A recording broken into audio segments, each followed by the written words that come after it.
Well, howdy there, Internet people. It's Bo again. So, today we are going to talk about the situation on the ground in Ukraine. We're going to talk about a report that has surfaced, and it would carry some pretty wide ranging implications. And we're going to talk a little bit about a structural problem inside the Russian military that is really starting to show itself. Okay. So a few days ago, I did one of these, and I said to watch the area around Izium. That's where we could expect a Russian advance to emerge from, because troops in that area were preparing. They were gathering supplies and stuff like that. That advance has started. It hasn't advanced. It really hasn't shifted the lines much at all. It appears thus far that Ukrainian forces are holding it in place.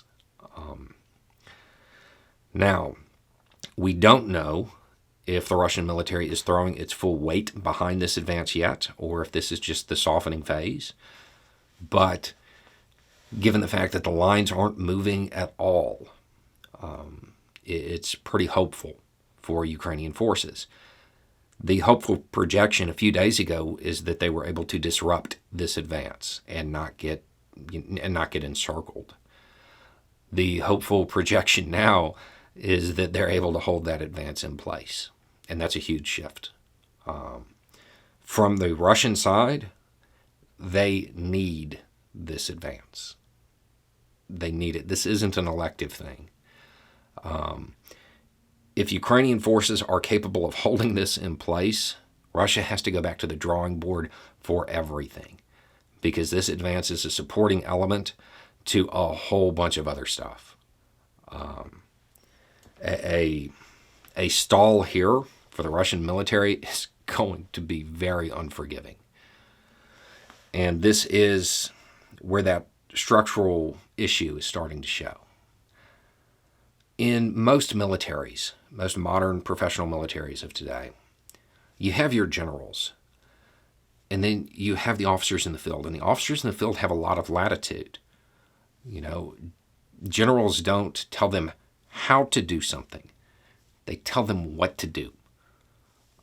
It's that old joke where the general shows up and asks the lieutenant, "Son, how'd you take that hill?"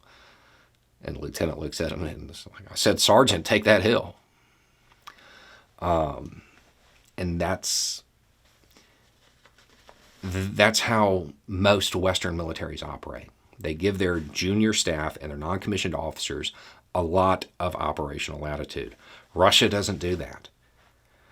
Officers and the lower ranks are expected to just carry out the general's orders, which means if they're told to drive through this area and they meet stiff resistance, they're still going to try to go through there. That's what they're expected to do.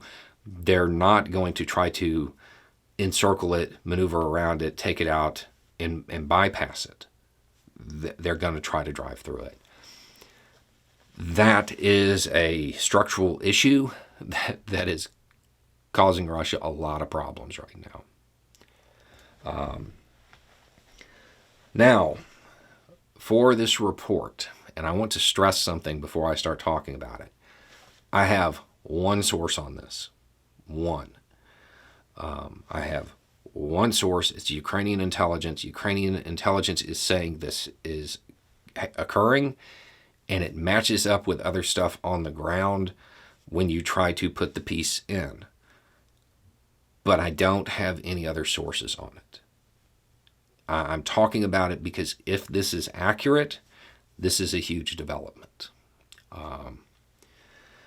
So, what is the report? That Russia is calling up reservists. That's really what the report is. There's more to it, but that's the main line right there. You'll remember a few days ago, all over the news, it was like, Russia's calling up 134,000 more troops. And I was like, nope, we talked about this a month ago. In the spring and in the fall, Russia pulls in 130,000 conscripts. This is completely normal. This isn't a signal of them being in trouble. Them pulling in reservists is a huge signal that they're in trouble. In fact, they're in more trouble than even the most pessimistic estimates you have seen from anybody. According to the reporting, Russia is planning on calling people who have left military service anytime after 2012. So, a conscript comes in 2011, gets out in 2012, goes back to civilian life.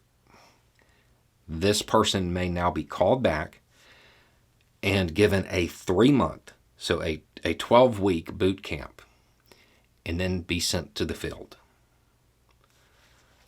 That is what Ukrainian intelligence is reporting. That would be huge. That would be a huge indication of a couple of different things. One, that psychologically Russia is preparing itself to be there for months, because they're pulling people in now, probably take a month to process them in, 3 months of training before they ever show up. The other side to this is that they're in a lot of trouble. Russian reservists are not like American reservists. You call up an American reserve unit, these people are trained. They know what they're doing. They are on par with active duty troops because they get continual training, 1 weekend a month, 2 weeks a year. You've heard the commercials. Russian forces don't get anything after they leave. They're going to get a 12-week refresher and then be sent into combat.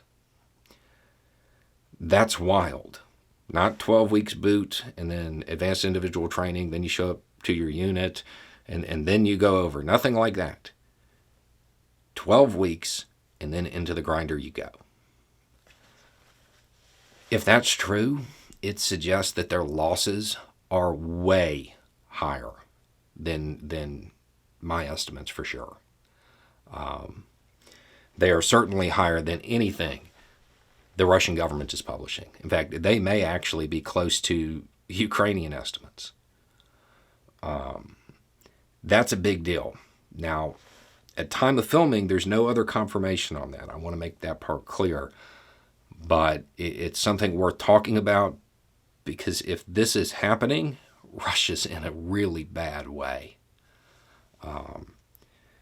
And they also plan on at least attempting to stick it out, and that the conflict is in fact going to be protracted, and Russia will keep throwing people into the grinder until they're finally defeated by Ukraine, or at this point a miracle happens and Russia is able to break out.